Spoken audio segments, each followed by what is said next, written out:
మనిషి ఆశయం మంచిదైతే నిస్వార్థంగా ప్రజల గురించి వేసే అడుగు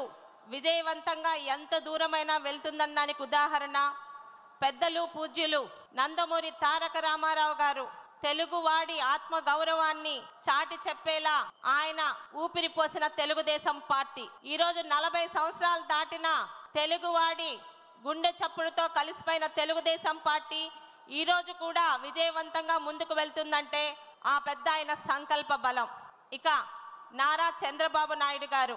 ముఖ్యమంత్రి అనే పదానికి అర్థం మార్చి అది ఒక అధికారం పదవి మాత్రం కాదు, ప్రజలకి మంచి చేసేలా మన రాష్ట్ర అభివృద్ధిని పేరు ప్రఖ్యాతుల్ని ప్రపంచ స్థాయిలో నిలపడానికి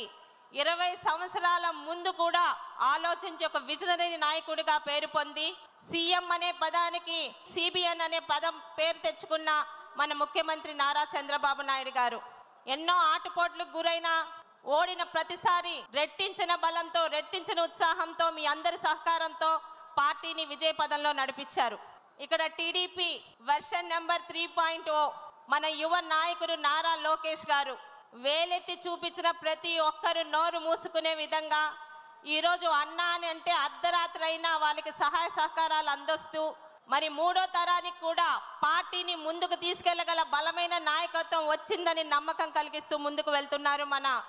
యువ నాయకులు నారా లోకేష్ గారు. ఈరోజు తెలంగాణలో ఉన్న హైదరాబాద్ నగరంలో చంద్రబాబు నాయుడు గారి సృష్టి అనేది చరిత్రలో కూడా చెరపలేని విధంగా మనందరికీ తెలుసు. ఒక విధంగా తెలంగాణ విడిపోయినప్పుడు హైదరాబాద్ అటు వెళ్ళిపోయిందని బాధ ఉన్నా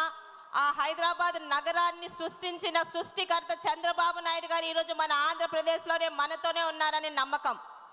ఆయన పరిపాలనలో ఈరోజు 13 జిల్లాలు కానివ్వండి 26 జిల్లాలు కానివ్వండి ప్రతి జిల్లా ఒక హైదరాబాద్ నగరంగా మన రాష్ట్రం అభివృద్ధితో పాటు ముందుకెళ్తున్న నమ్మకం ఈరోజు మనందరిలో ఆయన పరిపాలన కలిగిస్తూనే ఉంది. ఆయన ముఖ్యమంత్రిగా అయినటి నుండి ఆయన తన శైలిలో ఇటు సంక్షేమ పథకాలు ప్రజలకు ఇచ్చిన హామీలను నెరవేర్చుకుంటూ అదేవిధంగా గత 5 సంవత్సరాలు ఏ అభివృద్ధినైతే అప్పటి రాష్ట్ర ప్రభుత్వం అప్పటి వైసీపీ పార్టీ గాలి కొదిలేసిందో ఒక్క సంవత్సరం కాలంలోనే ప్రజలకి అభివృద్ధిని 5 సంవత్సరాల నష్టాన్ని పూర్తి చేస్తూ అభివృద్ధి అన్నది కళ్ళకి కనిపించేలా ముందుకు తీసుకువెళ్తూనే ఉన్నారు. ప్రభుత్వంలోని గాలి కొదిలేసిన మౌలిక సదుపాయాలు లాంటి రోడ్లు కానీ అలాగే ఇతరత్ర ఎయిర్పోర్ట్లు కానీ నౌకాశ్రయాలు కానీ ఈరోజు ఎంతోమంది నాయకుల సహకారంతో కేంద్ర ప్రభుత్వం సహకారంతో రాష్ట్ర ప్రభుత్వంలోని ప్రజలకి ఇటు నోరు పారేసుకుంటున్న ప్రతిపక్షాల్లో కూడా కళ్ళకు కనిపించేలా మనం ముందుకు తీసుకువెళ్తున్నాం.